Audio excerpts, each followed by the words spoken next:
You were hoping it was your article, weren't you? No, I'm saying it definitely wasn't. That's why you said click it. No, Click it. I was trying to tell you it wasn't the. Wait, we're live and I'm itching my nose. It wasn't the in case you missed it. Guess what? Hardly this is ever the knew her. DLLS Dallas Stars Podcast. We're all about behind the scenes today. We hit go. We're still talking about funny things that Lud's reading on his phone. It doesn't really matter because training camp started. Let's talk about it right now.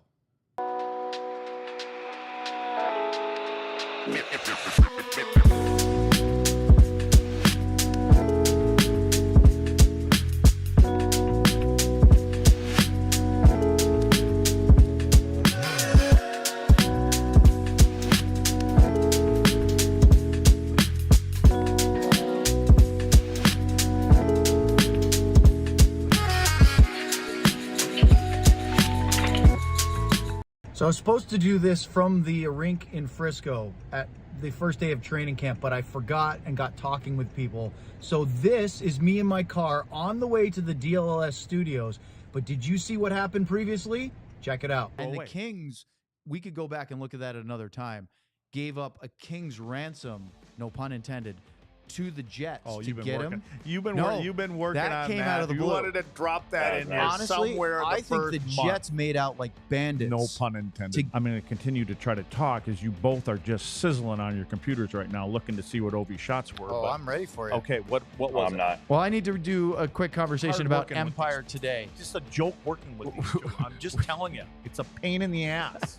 I didn't even do anything. Memes Keep are going. welcome is apparently an important important situation because Look at this one. Well, we Race. went out drinking with Sam one night, and we had to put a bib on him. Yeah, That's for not sure. really what we're talking about. Well, I'm from Maine, and when you eat a lobster dinner, you need to wear a bib. Okay, he needs one when he's drinking.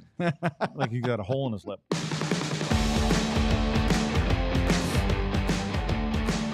It is Thursday, September 19th. This is the DLLS Dallas Stars Podcast, live today from the Lounge Studio in our downtown office headquarters.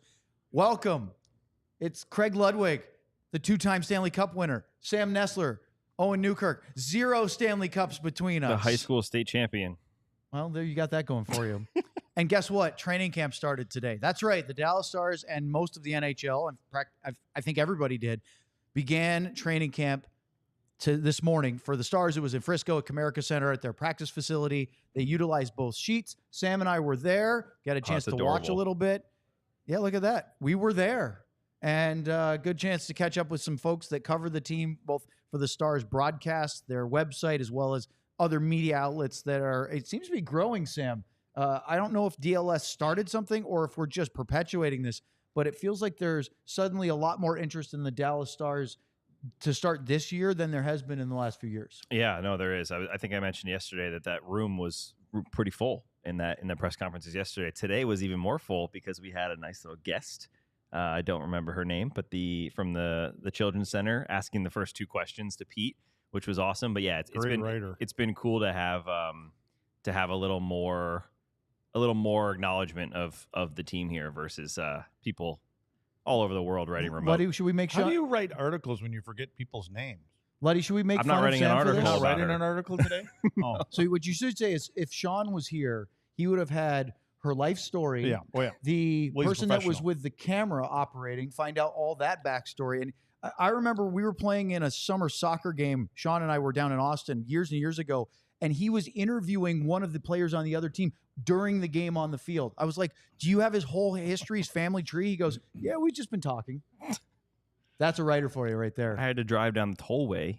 Yeah, All I beat you somebody down there, somebody was didn't I? yelling at me to get out of the rink. Yeah, well, we're here. So we were both there. Now we're here. Let's talk about it. So the first day, the teams, again, Luds, when you go to training camp, obviously we talked about this the other day. It's very different now than it was 20, 30 years ago because there aren't guys. You said you were terrified to not be in great shape going into camp because going to Montreal, you didn't want to show up and give them any excuses. But nowadays, I can't imagine anybody's not in great shape. No, today they're 12 month guys, right? And they train all year round. So maybe when the season's over with, they may take 2-3 weeks off, depending on when their season is over with. Just to kind of get it all out of the way and just relax for a week or two, go away, but then they get right back at it again. It's today's athlete, and I think it's in every sport. We've talked about this before with the young kids. they're one sport athletes for the most part, but they all have their specific training that they do, and actually most of them all have their own personal trainers also. So when you're coming, like I said, there was a time when we had 2 weeks to get in shape at camp, and then it started to shorten it up a little bit, but when you got 3 days and you are really hitting the ground running, and you want to make a good showing when you get here, and with all the testing and everything, they can find out. There was a year in New York, and what they did is they gave these heart monitors to all the players, and you take them home in the summer, and they were able to track what you were doing. They could keep all that stuff digitally, and they'd had you send something in and all this kind of stuff. And I took that thing and put it on my German Shepherd, and I let him run around the yard with it for a while. And then I had one of the things call me and ask me if I was okay. What do you mean? Well, your numbers are all they're like, these aren't normal numbers. I said, oh, it must be the monitor. And they just said, okay, well, never mind. So I kind of got away from it there. But again, and the younger you are, you're coming in your first camp, you're in really great shape because you're afraid. You want to make a good impression. Then you get a little bit older and you kind of ease into it a little bit. Maybe your third, fourth year, it's just kind of routine. Then you're older again. Now you're afraid that somebody's going to take your job, so you do a little bit more work and you come in better shape because you're always wondering. I hated camps because you never knew how good some of these players were going to be. How about the fact that nowadays it seems like the games start so quickly? Camp starts today. They have a skate tomorrow. They had practice they had teams sort of divided up, 2 extra big teams, each using one of the 2 sheets at Comerica Center. Then they scrimmaged for about an hour. They also had a third group that didn't get to participate in that. There were some younger guys or some camp invites, but they play a preseason game on day 3 this coming Saturday. It seems like that's very different than back when it used to be at least a week or 2 before any exhibition. Yeah, and you're always curious about which guys are actually going to play, and the coaches will go around and ask, some of the veteran guys if they want to get in now. Do you need a couple more days to play? And then you're also going to find that these guys aren't going to be playing their 20, 23 minutes a night, so you're going to get a few shifts here, a few shifts there. Typically, I think what you have, and like Dallas has their lineup. They know who's going to be here for the most part. There may be 1 or 2 changes, a couple of surprises, but this is about getting to know the younger guys and some guys that whether they can make the minor league team, where they're going to start in the minor league team, or maybe they're going to get a shot to start here. They're the ones that get the good looks. They know what they're getting out of their veteran players. Well, let's start with what they're looking at, Sam. Pete said, we talked to head coach Pete DeBoer in his scrum today. It was in the press room.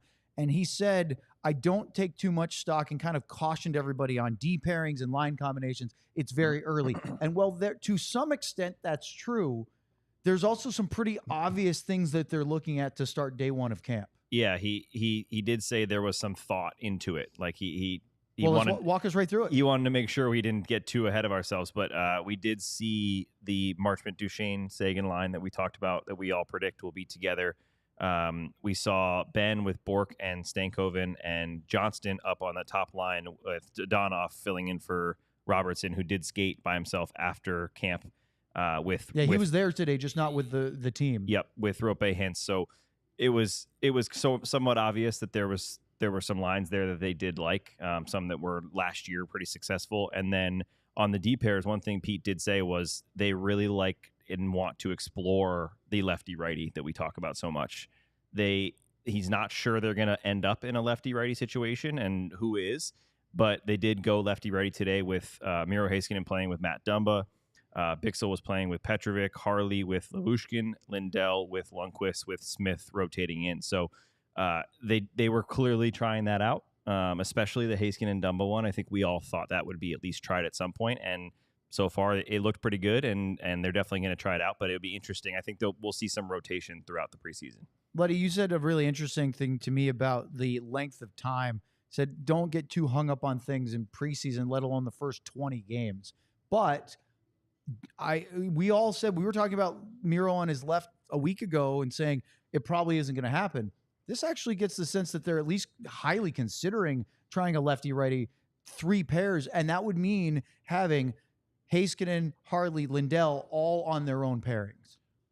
To me, what they're doing, this isn't a week or so we've been talking about this. We've been talking about this for a couple of years since Miro's been playing the right side. What they're doing is they've got 3 guys auditioning for those right sides and who they're playing with. And and again, like I said, Matt Dumba is a great skater and he's a physical presence. So you do get a compliment of each other there. But it will, I think the big thing that's going to stand out is when you've got, Miro's obviously playing with your top players on your team and moving up the ice and making that outlet pass and being able to do things like that. And we know that when Miro was on his right hand or the other side, he can do it there with Harley. We knew Harley can do it. So I think what they're doing is they're trying to find out. I don't think it's about Lyubushkin. I think it's about Dumba. And I think who is, and not just him, it could be anybody else, but who can play on that right side with Miro and be able to do the things that Harley and Miro did from that side to be able to get all five guys moving up the ice, to be able to create scoring chances, play well on your own end, because you're going to be out there 23, 24, 25 minutes a night. Wouldn't it be the next step in Thomas Harley's development to separate him from Miro Heiskanen, to have him be sort of the 1B to or the 2 to Miro's 1 or 1A, meaning we talked about having them on the ice separately so that one of those guys is out there for 45 or 50 minutes a night. Is Thomas ready to be the main offensive threat on a defensive pairing away from Miro Heiskanen, do you think? Well, you would think that the way he's been progressing, he would be. And what it does, again, if you can split those guys up, and when you take those three guys, whether they're lefty or righty, and you've got one of them out there all the time, because, Thomas is probably the guy and he's the youngest guy that you want to be able to trust him, that every time he's out there, and he's still made some boo-boos last year, but that's just part of your growth. But if you're doing in that and you're slotting him in as the number in that second pair, he's not really facing the other teams as much, the best lines on the other teams. It's more going to be Miro, and if it's Matt Dumba, whoever it is. So should he be able to handle that? Yeah, he's getting at that stage, and they're paying him like he can handle it.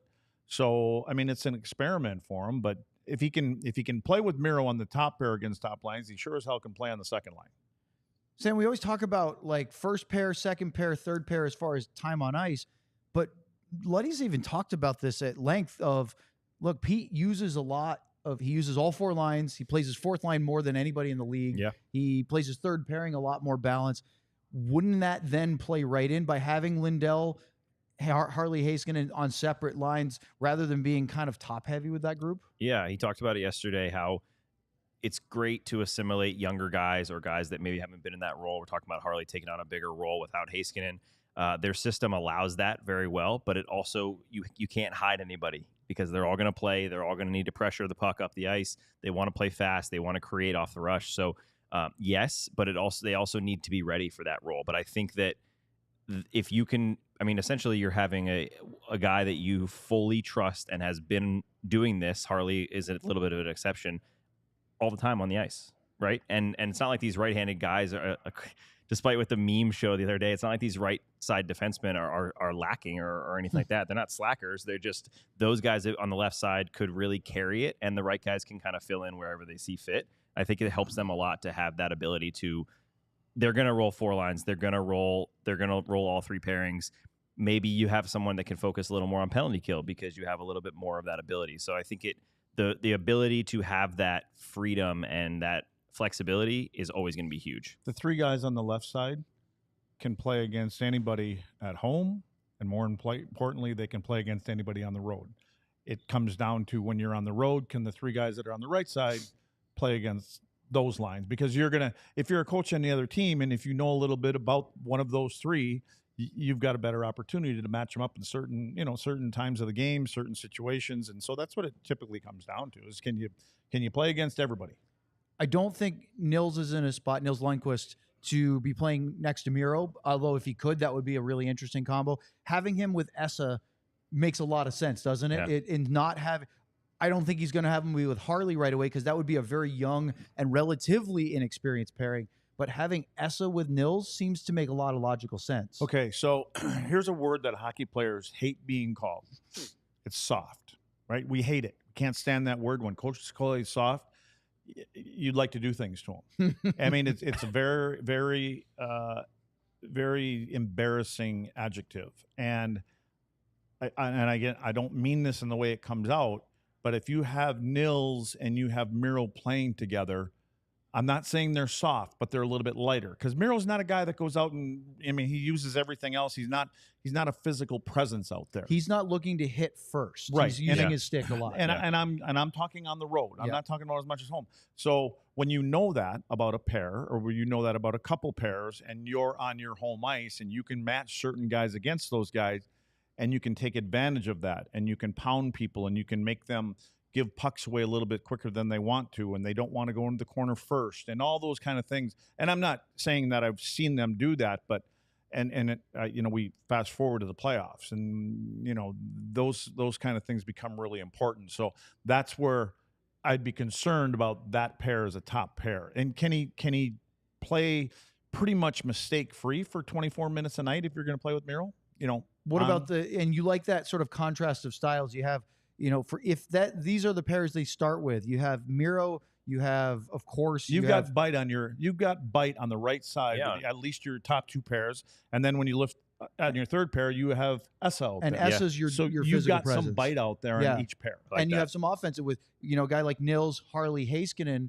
Sort of, I think that contrast can be really beneficial where you have a puck-moving guy, or at least one that's expected to be that, with a guy that's a little bit more of a physical defensive presence. It's a lot easier for a guy that doesn't move the puck as well as your partner. It's easier to give the pass to your partner than it is to find a seam up to the forwards. So when Ludwig was playing with Zuby or Chelios or whoever it may be, it's a lot easier for me to pass it to my right to that guy than try to find a seam like the good guys can do it. And it's okay. Yeah. Give it to the guys that can move the puck. So that's kind of important too. On the flip side of that, if you think as an opposing coach, if you looked at those pairings, what would you attack? Would you try to force the pressure to the other guy, the non-puck mover on the line like that? Well, I will say this, is that when we, especially in Montreal, all the teams I think I played for, especially when you have a Gainey involved in all sides of it, it was a little bit different. You'd put the puck in on the best player, and you'd make sure you'd put it behind him and run him. And you'd make it difficult, make him have a long night, and let him get the puck off his stick and give it to the other guy that's not as talented moving the puck up the ice. So, but when you have a pair of them out there, again, it could be, and there's everybody else around the league knows what happened in the playoffs with Nils. I mean, hey, they didn't trust him. That's what it appeared to us from the outside. So if those two are there, would you rather put it in Nils' corner and make him make a better first pass, and then he knows you're coming, or Miro? You would put it in Nils' corner. That's what I'd be telling our players. Put it in his. They didn't trust him last year. Let's make it difficult on him. Boy, we have a lot more we can get to on this because I have more questions to ask Luddy just about Brendan Smith, Alexander Petrovic being there, Liam Bixel, also that hulking young prospect at 6'6". But it's time for a little golf apparel conversation. Yeah, let's talk about Rhoback, RHOBACK. Rhoback. Rhoback activewear is quite simply the best fit, best feel, best quality of gear, and it speaks for itself. Their performance polo, I'm trying to read this around my microphone. The performance polos perform better in heat than any other polos. They're moisture wicking, so the polo won't stick to you, and they have such a nice stretch, you feel like you're lounging around the house in your pajamas. Everyday shorts are a perfect combo for a day on the move. They'll look clean, but also have the comfort of an elastic waistband. Once again, perfect. With fall right around the corner, what a better way to prepare for the season than adding one of their incredible performance hoodies to your closet. They're the softest items they have, and you won't want to take them off, even in the Dallas heat, which I think we're getting close. I think we're maybe a few weeks away from it breaking a little bit. Don't you get spoiled that. Maybe getting some fall. We had false fall, start and we're back to hot. Start wearing my Halloween but socks. It's not 105. Performance polos, performance hoodies, everyday shorts. Rhoback has what you need. If you want the perfect blend of comfort, style, and versatility, and let's be honest, who wouldn't? Use the code DLLS20 on rhoback.com. That's RHOBACK, rhoback.com for a generous 20% off your first order. That's 20% off all polos, all hoodies, and shorts with the code DLLS20. Make sure to check them out, and they'll have you ready for whatever travels or activities you have planned. Sam, it's time to get ready for that fall season, whether you're getting some apparel from Rhoback or you're getting a new pair of shades and quality shades for fall. You have to go to our friends at Shady Rays. They have you covered with premium polarized shades that won't break the bank It's an independent sunglasses company offering a world-class product rated 5 stars by over 300,000 people. Their shades are durable. They have great frames, crystal clear optics, and they are the perfect choice for all outdoor activities, including what you saw me wear during our cold open today, where I had my Shady Rays on in the car and then forgot that I had to do it at the rink and didn't. So I did it on the way in from the car. And apparently our producer, John, was okay with me doing that. Well, those were the Shady Rays. You can use your shades anywhere you go. If you ever miss them, lose them, they get unexpectedly hit, don't worry about it. They have the most insane protection in all eyewear. Every pair is backed by lost or broken replacements. Plus, if you don't absolutely love your shades, you can exchange them for a new pair or return worry-free within 30 days of your purchase. There's no risk when you shop. The team always has your back with personal and fast support. Exclusively for our listeners, you can check it down there, which is the opposite, right down there. I can't do it. I'm going to knock my laptop over. Oh. You can get 35% off polarized lenses using the code DLLS at your checkout. Try for yourself the shades rated 5 stars by over 300,000 people. All right, so we've got a super chat. Look at that. Ardell writes in $2 from Ardell. Joe Pavelski approves this pod. Hey, not $1.99. $2. So you can do. So you guys told me that you couldn't do that. No, I didn't say you couldn't. It just automatically, I think, when you go to click it. But Ardell found a way. It out. Thanks, Ardell. That's the Appreciate first it. super chat that didn't have a .99. We owe Ardell. I remember from yesterday he wanted some Matt Duchene. He's coming to the party. Some Matt Duchene content. So John, make sure Ardell is coming to our party. Don't listen to them. Ardell, Matt Duchene. We're going to talk about him. Longtime caller on the Stars radio postgame show. He would call in very regularly. He's on the Discord as well. I've met him in person. I met him at the Winter Classic, actually. Great guy, big Stars fan. And he always tried to ask thoughtful questions. He didn't just go, hey, hockey, ice is cold, right? But actually get into some serious thought. We were just talking about that with our defense. Oh, we got another quote. It was warmer today. Slot Miro, wherever you need him, he will be great anywhere. Yeah, of course he is. But this isn't just about putting him anywhere. It's making the whole team better. And both Pete said this yesterday and Pete said it today and Jim Nill said it yesterday. He feels that this depth of blue line at the start of camp is better than he's had in quite some time. Yep. Now, look, Jim Nill did an interview with Pierre LeBrun in The Athletic. I think it came out yesterday, and we might talk about that with Sean a bit tomorrow, saying that obviously they missed on Tanev. They wanted to try to get him. They couldn't. But they really wanted him. So you're not better because you don't have Chris Tanev. But, Luds, the depth is there. Mm-hmm. And that's why I wanted to go back before our ad break was Alexander Petrovic won a job in the playoffs when they weren't playing Nils Lundqvist. And yet, is it just obvious for everybody to assume that he's just going to be an AHL depth piece? I mean, he played and helped this team get to the conference final. Not to me. I don't know. I would have to think, knowing, these guys, coaches and managers and everything else, that they're having conversations with him, letting him know what they saw from him in the playoffs they really like. I wish, and we'll see. We'll see. I mean, he's going to get his chance here again in preseason, and maybe he gets a game or two. But what I saw a little bit, I remember saying, because I didn't know who he was.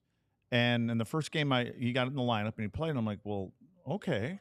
He just does what he's supposed to do. What did you like when you first saw him? What was so impressive about him? Like I said, there was no flash. It was the right play. If there was a guy to be moved in front of the net, he did that. He moved pucks up quickly. I mean, he didn't try to do too much, and he was making the right decisions, I think, with pucks. And then in front of his own net, you could see, I love defensemen in today's game now that understand and learn that you can pin and seal, and you can seal guys out before they get to the front of the net.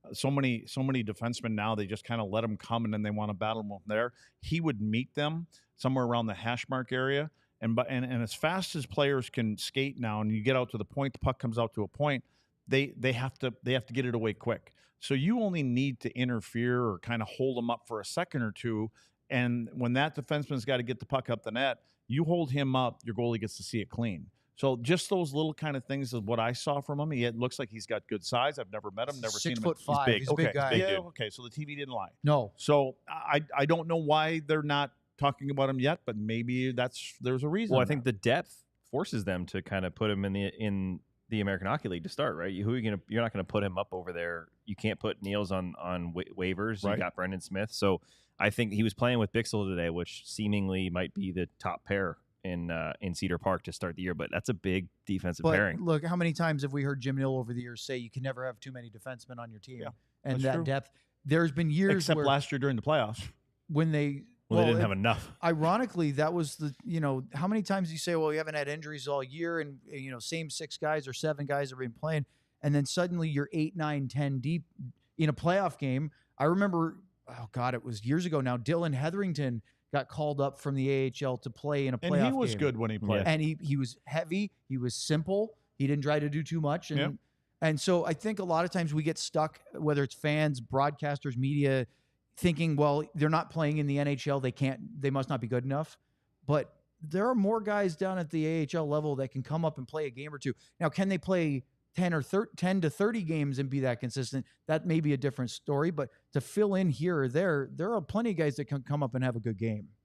Is it easier to play that type of role coming up from the American Hockey League than it is to come in and be told you're playing on a second line as a forward? Yes, and no disrespect to the guys that are playing there. What happens, and it's no different when players are playing at our U18 level and get called up to the North American League of the USHL, I tell them, you're going to find that it's easier there. You're going up a big level, yeah. But what happens is when you get the puck, the other people are in right positions quicker. And so as a defenseman, your outlets are right there. Sometimes at the lower levels, whether it's American League or, you go to the East Coast or whatever it is, the players aren't always in those spots when they're supposed to be in those spots. And that's now all of a sudden, like a guy like me would have to hang on to the puck another second or two. And now I got myself in trouble because you're not there.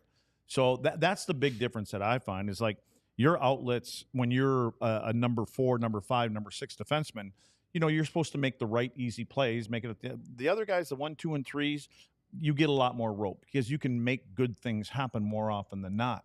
But the rest of us, we get it, and we get it to the best players. And then as defensemen, when you're in that number, that area in the top 6, you have to be a good defender. Because that's if you can't defend and you can't make a quick pass, you're not going to be here. So to answer your question, long-winded answer, 100% because people are there quicker and faster. Your outlets are there, and you don't have to create something and try to do something extra that you're probably not capable of. Sam, let's look at the forwards again. We talked a lot about defense because it's so intriguing, and I think there's still quite a bit of movement within the group of blue liners. But up front, look, Jason Robertson not skating yet with the team. The fact that he was skating is a good sign. He's had the cyst removed. They call it a mild procedure, but I don't care what it is. If you have any kind of surgery, that's surgery. The minor surgery always seems kind of silly to me. Yeah, especially when it's 6 weeks non-weight bearing. That doesn't sound super minor. Right. Well, here it is. And yeah, I think one of the reasons why this team's forward group, I know Luddy's talked about it, losing Joe Pavelski. He already mentioned it today, so I'm not the one messing with the counter, but I did get a ding.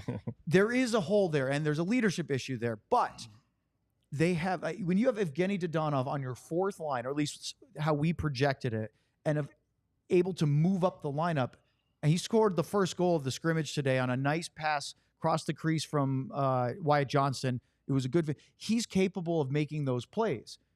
You're better when he's on your 3rd or 4th line because it just shows how much depth you have, but you have the ability to move him up the lineup, and he was filling in for Robertson on that top line. And let's look at the other 2 lines that we sort of said these guys are in the running, right? There's a lot of great prospects and guys that'll play in the AHL, will go back to junior, maybe a couple guys that will play in the ECHL. But the guys that really have, at least on day one, what we think is a legit shot of trying to make this team, because they had Oscar Beck playing in for Dodonov.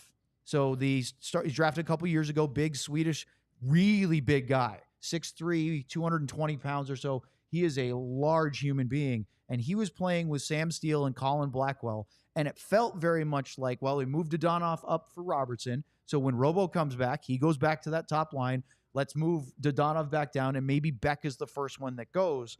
So does you think if that group over the Blumel, Huru, and Lynn guys maybe have a slight edge as being the next guy up? Yeah, I think I mentioned the word, not safe is the wrong word, but that's how I was talking about it today at the rink, because Boy, and we were all carving Sam too. He was just Sevy called him the early whipping boy of the Stars media coverage. Really? Why is that, Sam? And You tell me. I don't know. I wasn't there. If I I wish had we been could- there, I wish I'd we could say, flash- leave my little buddy alone. Oh yeah, that's what your I little would've. buddy is the perfect he word is there. our Gilligan. The Uh-huh. little buddy is the perfect word there. I think how many times have we talked about height in the past few? I told Owen, if you guys can make fun of me for being small, I can make fun of you for being old. Of course. That's the Yes. fair rule. He's going to complain about you doing it, but you're going to do it anyway. That's the fair rule. I got to take But it. this old can still whip that small. I got to take. I'm sure of it. Wait, Yeah, should we tell Luddy on air what Matt Dumba said to Sevy today? Yeah. So Yes. we did a scrum with Dumba, and then they moved into a different part of the dressing Fan room. favorite Dumba? That's right, fan favorite, Stars Media fan. favorite. I mean, honestly, everybody that are Stars fans that hate on Dumba, remember they all hated Corey Perry Yeah. until he played for the That's Stars. exactly right. And he became a great teammate. So they moved the scrum to Thomas Harley to a different spot so that Matt Dumba could finish taking some gear off and whatever at his stall. And instead of following the scrum over, I went over to introduce myself because I've covered Matt Dumba for a decade, but he's never been on the Stars. So I'll go to some visiting team rooms at morning skates, but not usually if it's somebody that, hey, used to play for the Stars, they go say hi or something, somebody I know from back in the day. So I introduced myself, and then I'm talking to him for a minute, and he was very, very polite and friendly. And then Sevy goes, hey, if you guys are introducing, he comes over, I'm Brent Severin. And Dumba looked at him, and we said, hey, nice to meet you. And we started to walk away. He said to Sevy, did you play back in the day? He goes, you're giving off a real Scott Stevens type build. And Sevy was, so Brian, who's Brent Severin and Brian Ray do the pre and post on, I was going to say Bally's, but now it's Victory Plus. Victory. So did he not know Sevy? I don't think No, they've ever met he him. didn't know. Oh, okay. I don't think he did know who Okay. he was. Yep. No, he but asked if he ever played. But he picked him out as, you look like an ex-player. Yeah. And that tickled Sev, right? He was Did just, anybody do that to you, Sam? I asked. I said, how come you didn't ask me if I won a high school state I championship? thought Because I figured thought you'd you be were able to. from the visiting room, that assistant equipment guy that we No, get? they thought I was cleaning the toilets. You were was cleaning in the one. washroom. You were Yeah, in one I was doing cleaning the washroom. the podcast from so one. then Brian Ray looks at Sevy after Dumba had left and goes, he's your new favorite player, isn't he? Because he gave him a compliment. And then was it you or Brian that said, well, it probably said Scott Stevens because he was wearing his big glasses. I think it was Brian. And I think so. Brian was just carving his co-host. So it was a fun interaction. Those are the fun things that will happen in the dressing room. Yes. But anyway, I digress. Let's get to, What's new? What were we talking about? we were Beck? talking about the forwards. Yeah, so I think that Beck, so that there's a real legitimate shot for those guys, and I think that Blue Mel has a nice history. He's impressed at 2 camps in a row. He's got a wicked shot, man. He can really fling the puck. But Beck is a really stable forward, right? He's a big dude. He plays two-way. He's got a few NHL games, doesn't he? Didn't he play a couple games? Or at least was called up and maybe was not actually played. I can't remember if he got in the I have lineup. to look now. Let me look. You keep talking. Yeah, but he's a stable guy, and it's what we just talked about with Petrovic. He's not going to do anything wrong necessarily. Mm-hmm. He's going to play the physical game. He's going to play the two-way game. So I think that he might have a leg up right now at the moment, but any of those guys can really make an impact. It just depends on the style, right? It's not all about who is the best overall guy. If they need to call someone up to play on the second line on a wing, I'm guessing it's going to probably be Blue Mel, not Beck. So I think that's the way of looking at it. By the way, he has versus- not yet played in an NHL He hasn't. game. So No. okay. I think when you're talking about those types of players, or talking about Petrovic, and again, I've used it with defensemen. Like I think of 2 words: effective and efficient. And so when you're out there, you're an effective player. You do your job, the little bit that you're supposed to do here and there. You get your 40, 45 seconds in, and you get off. And if you can do that and be that kind of thing, as coaches, you get back and you analyze the game, and they go through the tape and they go, he just did what he was supposed to do. Yeah. You know, and he's got size, and nobody beat him here, nobody beat him there. And it's the way that, some players back in the day, and we tell some of our guys too, like, when you go to camps, you gotta find ways that the scouts up there, they write your number down. And then they go again and they write it down the next time they see it. And it may be a fight. It may be something that you don't really want to do, but have them go, man, this guy just keeps on standing out to me, and he does this and he does this. I haven't seen any bad mistakes and things like that. And then you just keep writing the name down. And then that's how the door opens up for you, whether it be, a call up or, get a shot in one of the upcoming preseason games. And you know what, let's keep them around. Somebody's got a couple bumps and bruises, and this Petro guy's been pretty good. You know what I mean? So I think that's the way that you have to kind of dumb things down and for some players and just, this is all we're asking for, man. Should be easy for you. You know, you're big, you can skate well, make a good first pass. You can play here. One thing I think is interesting about Matej Blumel is he has an offensive upside to his game. He's not afraid to go to the net. He can put pucks in net, especially at the AHL level. Yep. But playing with Dallas and his call-ups in the past, he has been at times effective. Now, I think that can he keep up? Because you're saying all the other things. Can he keep up? Well, the pace of the game. I think so. Yeah, I think he's the question is, can he keep up the offensive contributions? Yeah. And that's where maybe Pete DeBoer's system is a little different, because there have been other coaches that have come through here in the past that have had a designated checking line, right? The FCC line, Foxa, Cogliano, Como. They were out there all the time against the other team's number one offensive line. They were the shutdown group. Pete DeBoer doesn't have that. He is hitting you with wave after wave. Part of why we talked about them being so good on the road. And so if you're a guy like Blumel, and you can be on that line, a fourth line, and still be an offensive threat and not get scored on. Step one, don't get scored on. Step two, but if you can add a little bit offensively, I think that's something that DeBoer and his group wants. You have to be able to think. You know what I mean? Like, you know, you say that this game is 80% from the neck up. And so I think what happens sometimes when the game speeds up, you know, the thing is you can't let your legs control your head, you know, and sometimes because these guys all can skate so well and they can move, that sometimes it takes them from a good position to a bad position. And so as long as they can think, I mean, I look at guys like Guy Carbonneau. I played with Carbo for such a long time, and Carbo wasn't the greatest of skaters, but he was one of the smartest guys out there. And it was about angles and lanes, and we all have to learn players, and you have to learn tendencies. And so that way you've got a bit of an advantage. You're playing against a bunch of players, and you play against them enough, you know what their plan A is. You know, when they come down on a one-on-one, are they the kind of guy that wants to shoot? Does he want to dance around you? And then you just take whatever the play that he does the most, take that away. Make him do something different. And so now you gain a little bit of an edge. So if you can think the game and you've got that size and you've got that skating ability, I think there's something there that you can probably work with. Something to keep an eye on, Cole Lind, who was signed. He was a former Vancouver Canucks draft pick, second rounder from 2017. He's from Swift Current, which is in Saskatchewan. He's 25. He played at Kelowna. Obviously, we know a pretty famous Kelowna Rocket. His name is Jamie Benn, or alum anyway. Played a few NHL games, 30 in his career, including one last year with Seattle.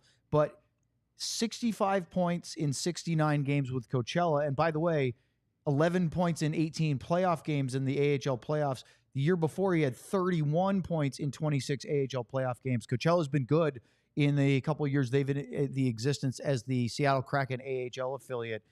So he's a guy, I'm not calling him the same as Tanner Caro. If you remember him from a couple of years ago, he was a guy that had a lot of points. I think Cole Lind is a little bit bigger. Body's listed at 6'1", but a guy who clearly can score at the American Hockey League level and just looking for a shot, and maybe it sticks. If not, he's a big-time leader offensively for your AHL team and a call-up option, but he's going to be in that mix along with Luddy's favorite name, R2D2, R2 Huru, and a guy like Matej Blumel, Oscar Beck. We talked about that in our segment the other day about it, but just keep an eye on him because this is a kid he's only 25, so he's far from peaking in his career, but he also has been around. He's played a few NHL games, so he's been one of the guys at the AHL level. Yeah, he played with Blumel and Huru actually today, so it was kind of like a line of, hey, who stands out the most maybe, but yeah, he's an interesting player. We talked about Huru having a little bit of age. Rue. Who stands out most? I don't know. I'm saying He's on who third. on that line? Huru. You know what? This stop down is a great time. I was going to say, shouldn't we have done a read like 10 minutes ago? No, we're only about 9 minutes over. It's perfect time for Luddy to say not who, but rugged. We're going to talk about defensemen? Let's do it. We're going to talk about Dumba and Labushkin. Rugged. Rugged Road is dedicated to creating innovative and durable outdoor gear for adventurers who demand the best. Products are designed with the highest quality materials and craftsmanship, ensuring they perform in the toughest conditions. Rugged Road gear is built to accompany you on every adventure. Here you go. One of the most unique features of Rugged Road coolers is their ability to always float upright. I don't know why that makes me laugh. You're over there giggling. Never lose a drink. Is that because you're picturing in your head floating upside down? You know, I didn't heckle you during your read. That's you were true. having a hard time with it, so I'm trying to just... But you were giggling, so it made me laugh. Rugged Road coolers are incredibly light, making them easy to transport on any trip without compromising on performance. Their coolers are built to last, ensuring they can keep up with any adventure, just like this show. It's a different adventure every single day. The coolers are guaranteed to keep their contents cool up to 7 days. So gear up for your next adventure with Rugged Road coolers. Reliable, durable, and built to be used. Rugged Road is your ultimate outdoor companion. So head to ruggedroadoutdoorcoolers.com. That's ruggedroadoutdoorcoolers.com and use the code DLLS for 10% off. Nailed it. Again, memorized. Nailed it. Now I'm thinking about Luddy floating upside down in the river. And don't say anything about the billboard I have over here. Hey, no, I'm not saying anything. I was curious. Did you put that shirt on and then text John to wear a similar shirt, or did John put his shirt on? We kind of have that thing going on. You guys have a separate text thread. You just try to stay color coordinated. Yeah, it's a symbiotic relationship. That's very poetic. Yeah. Maybe John should be the writer. Yeah, the Bruins, Canadians, they had it going on. Boston. Yeah, they love each other. Montreal, Boston. Yeah. What a friendly relationship. Why don't we talk about Boston with our friends over at Sleeper? Oh, yeah, let's do it. Talk about the Pats. So Sleeper is not only the best fantasy football league out there. That's cool. If you're listening on audio, we got a flying through there. Yeah, we got a cool new little graphic over here on the right. The squirrel came out and the dogs got distracted. Sleeper is not only the best fantasy football league platform out there, it's also the best for simple projected picks. All you got to do is pick whether or not your favorite or least favorite player will have more or less than the projected points. Tonight, Thursday, yeah? Big night tonight, Owen Johnny? And John's New England Patriots, which I just found out just now that Owen is a Patriots fan. I grew up in Maine. New England, AKA I'm not going to read that next part. Read it. What does it say? On Thursday Night Football. No, read it. What does it say? I'm not going to read it. I've got Ramondre Stevenson scoring at least one touchdown tonight. You did very nicely on his name. Thank you. That's not as hard as the last one. It really isn't. He'll probably score more, but you can... I'm going to read it. You can 1.83 times your money if he scores once. That can't be written that way. That cannot be proper English. With Sleeper, the more picks you combine, the more you can win. Podcast. All the way up to 100 times your money. Sleeper will also keep you in the loop for instant alerts, breaking news, major injuries, so you don't have Mike Allstott on your fantasy team last minute when he doesn't even play anymore. If you think you have what it takes, download the Sleeper app. Use the code DLLS Stars to get it to a $100 match on your first deposit. Terms and conditions apply. See Sleeper's terms of use for details. Currently operational in how many states? Come on. I forgot. 25 states. I was going to say 15. Check out Sleeper today. Well, a little bit of NHL news and notes, then we'll get to the Luddy Damn Discord for a Thursday because Craig is out tomorrow. He'll be on an airplane. Sean will be in. We'll have lots to talk about with Sean for tomorrow's show. Will he be in? Like in no, studio? Not yet. Although the more super chats we get, then he might get here sooner. Again. We got to do a little super chat collection to get Sean to Dallas to do some shows and be here in person instead of just remote. You a big Armageddon guy, Lutz? Yes. You like that movie? The movie, yes. Thinking of that guy when he's singing "Leaving on a jet plane." That's you, man. Yeah, you're right. Yeah, it is me. Yeah. See? Except for we think we know when he'll be back again. We don't know. Yeah, you don't We know. definitely I don't even That's know. true. He's bringing the Rugged Road cooler. in the woods outside of Pittsburgh. He's got it in his trunk. So- Leaving on a plane, coming back on a bus. The news around the NHL is swirling, so we can't get to everything, but let's go to Moritz Seider. Thomas Harley signed his deal for the Stars. Now the Red Wings defenseman gets his, and this is a big, big dollar amount. You can see it. 7 years, $59.85. So it's almost $60 million. $8.55 million average annual value for the 23-year-old who only 2 years ago won the Calder Trophy. What do you think, Luds? Is this exactly around the range you expected Moritz Seider to sign? I think it's almost exact. Yeah. Yep. I think, though, if he continues to trend up and stay healthy, this is going to look like a really good deal in 3-4 years. I just think that number with the salary cap and everything going up. But he is, again, in Detroit, he's not Nick Lidstrom, but he's got an edge to him. He's an open ice hitter. He can move the puck. So I think, obviously, for Stevie Yzerman, they're looking at this as, again, like I said, you build through the middle of the ice, goaltender, defenseman, centerman. So I think, and I've said this before about Yzerman too, he's not saying, man, we're putting a team together here so we can make the playoffs. This is about putting a Stanley Cup seriously contender together at some point. Thomas Harley has another good year or two now with the 2-year extension. Is that a kind of contract we're looking at next, do you think? Yeah, I don't know, because when I look at who's harder to play against, Thomas is not a big open ice hitter kind of thing, but he does a lot of things. And he's a big, right? strong kid too. Yeah, he's a big, strong size. kid. Maybe he becomes that. I don't know. But it could be. I would think that's what he's hoping. I think I said, we were talking about this before. I think Jim and Stevie were talking, and hey, you going to sign him first? You're going to sign him first. Where is it? And I don't think that had anything to do with it with either one of them. Now that I think about it, I think Yzerman had the number. He had it all mapped out like Jim Nill does as far as where the cap is, what kind of room we have left. And, they got the first guy done, and a couple of days later, they got the second guy done. The next bit of news, and we could do segments on this stuff, and maybe we should at some point, because we are going to do some previews of the other teams in the Central Division. But Avalanche head coach Jared Bednar addressed the media as he opened camp for Colorado, and the big questions, aside from Gabriel Landeskog, is Val Nichushkin. And everybody knows what happened for the second time in as many playoff rounds, or playoff years, I should say. Val Nichushkin had something go on off the ice, which affected his team and kept him from being on the ice. Here's what Bednar had to say about Val trying to get back in the team once his 50-game suspension is up. Time heals all wounds. I think that, especially in the moment, and understanding again how good of a player Val has been for us and the impact that he makes on our team on a nightly basis, it's a tough loss. It's a really tough loss.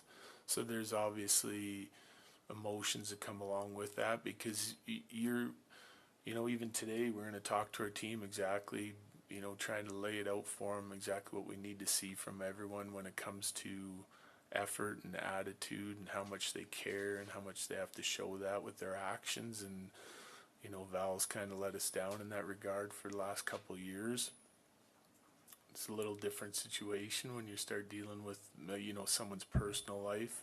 I do think Val cares. I do think that he's a really good teammate.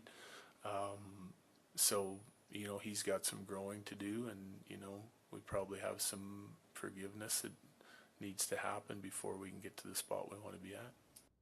So, Luddy, the thing that Bednar said that really stood out to me was not just talking about Val, but the whole group, the actions of showing that how much they care about this team. Not just what they say, but what they do that shows that they care and they want to be there and they want to help this team. To me, that's a big deal. You can say all the right things, but if you have to go out there and walk the walk. And, and I listened to that whole thing this morning, and there was a line in there that he said, we welcome them back with open arms. And I'm like, really? Like, he let you down 2 years in a row at that time of the right? year. And he's a horse, and he's an important player. He was an important player when they won. And I'm like, really? If he did it once, and you do it again and again, I understand there's an issue there, and they're gonna stay behind him and everything else. But it wasn't even like, we'll see, like, we're gonna be back. And so I was a little bit surprised, but I don't know what we hear and what we know could be two different things. So what it does say in the statement is we're standing with and behind Val. So I don't think they even know. The other thing is when can he start skating? I think it was a 6-month kind of deal. Does he have to wait to the 6 months? Can he start skating prior to that with the group, and how that's all going to go? So one thing is for sure, if he comes back and he's committed to getting better and probably being the guy that he was when he's healthy, he brings a lot to that club. Sam, any thoughts to add? I was just going to say, I always feel this way, and maybe because I'm a big softy, Luds, don't say anything. but I always just root for the player to get back. And whether it's a mental health thing, whether it's an issue with alcohol, or whether it's something injury, you just hope the player figures it out. And on the ice, how big was he? Let's just set it. I mean, he when he was confident and playing well, he was amazing in Dallas. When he part was of the reason why they won a Stanley Cup. yeah, and was then what when he went to did Colorado, that and he was playoff run. incredible. And you just hope that whatever's going on that we don't know gets figured out. He serves his suspension, gets back in the lineup, and has a successful career. That's all I want to say. Last bit of NHL news for the day came from Barry Trotz, the GM of the Nashville Predators. And I thought it was interesting. I saw a tweet about the famous U2 concert. They were supposed to go see U2 at the Sphere. They got annihilated by the Dallas Stars in Dallas. It was a blowout, and they canceled it. And if you're not watching our show but listening, the tweet from Emma Lingen covers the Preds. She has this tweet. It says, only took Barry Trotz 15 minutes to bring up the, quote, U2 thing from last year. Trotz didn't cancel the trip because he was upset that the Preds were losing hockey games. He said, quote, we weren't preparing to win. That's what bothered me.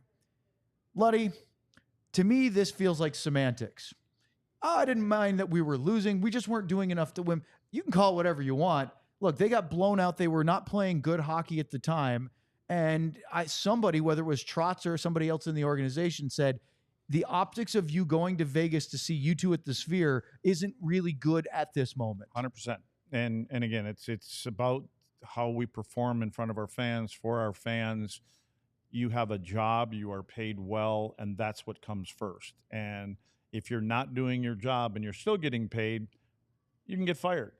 Here you can get traded, but they're not going to fire or trade the whole team. And so here's the carrot that they dangled, and he just pulled it back. And I think it was a great lesson. It's happened probably to a lot of players, a lot of teams, and it's the way it should have happened. And Barry Trotz is an old school guy.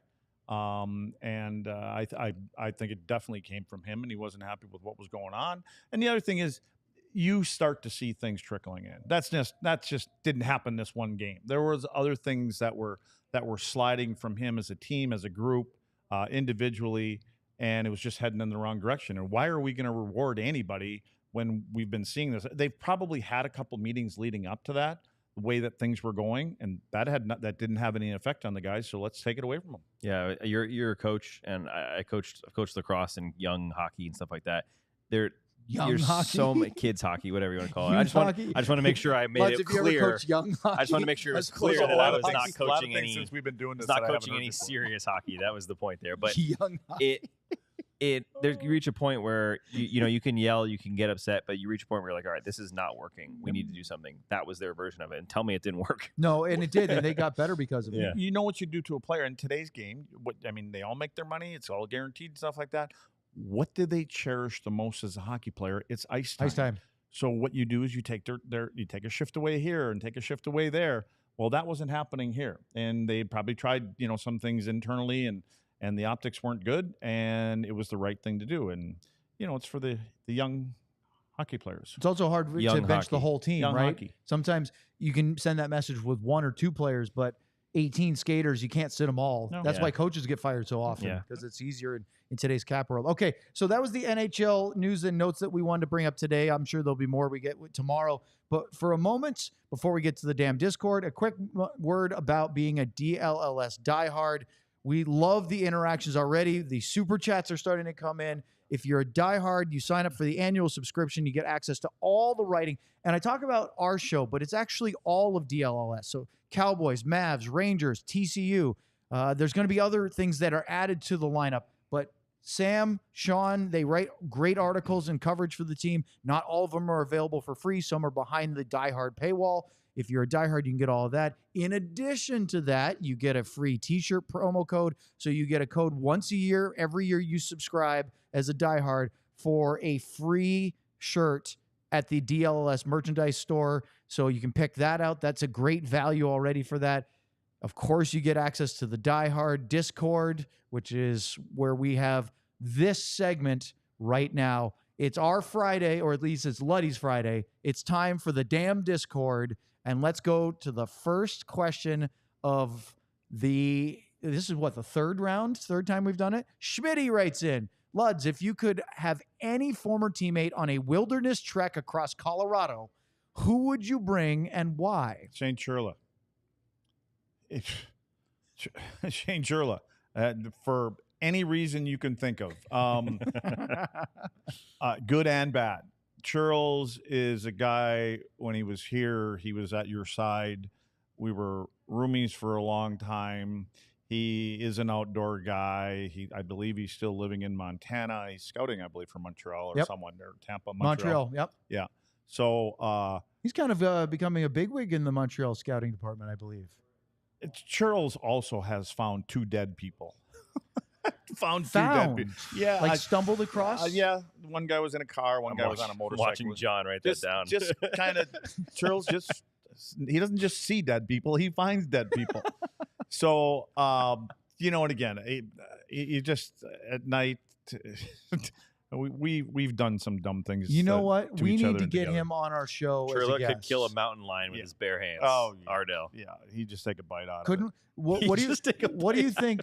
Maybe we'll do this when the schedule's convenient. So maybe it's an off-season thing. But Shane Churla with you on our show. And Would then there be Charles any... and I will tell the New York City story together. I don't want to be the only one to tell it. Oh. If Charles is here, I'll sit over there. Yeah. Well, it didn't end well. So, but it was something. So Churls and Luds in the wilderness. Just imagine that. All right, what's the next one? We have T-11. You have to survive on a desert island with one of your co-hosts for a month. Oh, Who are you bringing to survive on a desert island for a month with one of us? So it's Sean, it's Sam, me. I would say you could even pick John, our producer. Desert island with John's complexion. I don't think he'd do well in direct tropical sunlight. He's tall though; he could reach the coconuts and everything. You tan well? Yeah, you don't just turn red like. Okay. All right, lads. I think Sam would be the easiest to deal with and put away. Like What? Where? Well, like bury under the sand. Yeah, but just gone. You'd be the easiest one. Owen doesn't shut up. He would talk to you a little too much, I think. Yeah, I would have to say Sam. How about Shapiro? If he could bring some of his geese along, we'd have something to eat on the trip. And his pens. His turkeys. Yeah, he would interview every wild animal. The more I think about it, a lot more room in whatever we're building to survive. None of these reasons are nice for me. I wish he didn't do dig a little hole and shove him in it, and he'd put some snow over it. He'd stay warm overnight. Easily Sam. That was easy one. All right, next one. Oh man. Chase writes in, what's your favorite way to cook the wild game and fish you catch? Well, for the fish, I have a buddy. It goes over to his house, Scholzy's house, and I've never had he catches about 40, 50 fillets a day. Last one before I left town, we had we had 170 fillets right at the end of the summer at his house. And so I would lean on Scholzy for his batter and his fish. He's got cribs all over, so they just kind of jump in the boat. My grandpa was a professional guide for a long time, so I actually got to go and eat with Hank Heron on one of our trips. And time for a Ludscapade. Wow. I know. Eating with Hammer and Hank. He goes again. Me and Hammer and Hank.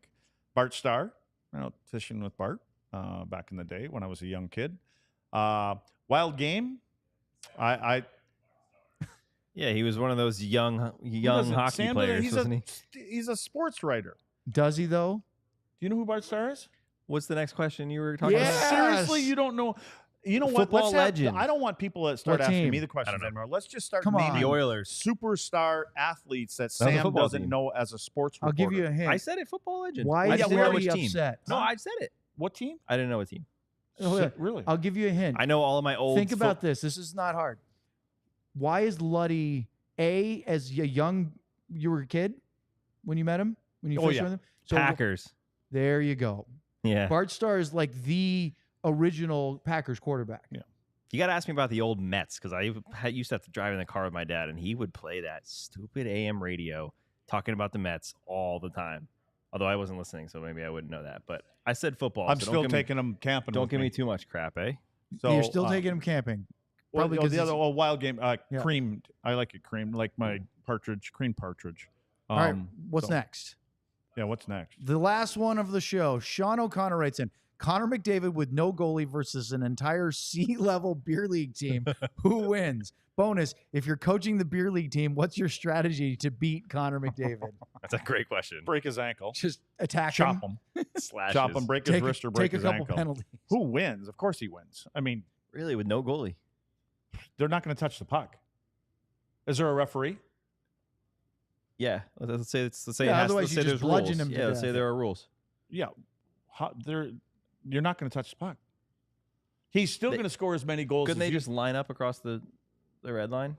Yeah, but what are lay they going to down? do? You can't in today's Dump and game. You chase. can't hit anybody. You can't Yeah, hook you anybody. can just dump it in and skate And around if them. you're playing by beer league rules, there's no checking, so you You can't don't think run him. Connor McDavid can score on a beer league team goalie from the blue line 5 out of 10 times? Not Sean Shapiro. If Sean Shapiro's the goalie, Oh, now all of a sudden he's he's an excellent goalie. at your standards. NHL draft. Your pick. standards. I don't know. I've never seen him play. NHL draft pick? No, No, I've never seen him play either. You've I'm just never trying to seen- back you up, Sean. That's all. Sean's a great beer league goalie.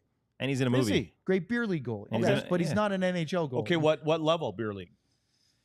Um, Yeah, see, right no, now no, you don't know no. what to Does he do. play like a no, B? I mean, yeah, B league, Yeah, C B guy. league, he's fine. He's I not mean, playing he could with probably the, play with in the an former A-League game. pro guys at EA. But Why are you even talking? You've never seen him play, Well- and you're already stuck in a hole in the woods.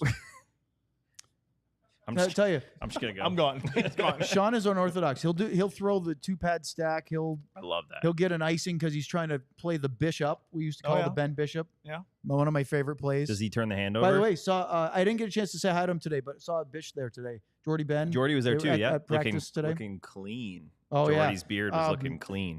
But again, Brent Severin, our other buddy, was talking about how well manicured Jordy's beard was. Yeah, So he we went should from get, he went Jordy from back play, with- he went from changed. player to You now wonder why I don't go into locker rooms. now professional or what it was scout. Once he's a scout, He's now he's got to look he is cleaner. a AHL scout and a Player development.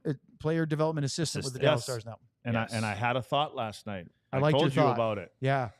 Well, we'll work on it. We got to Yeah. work on it. We got to work on it. Well, there you go. Why don't you call me when you have thoughts late at night? No, it was here.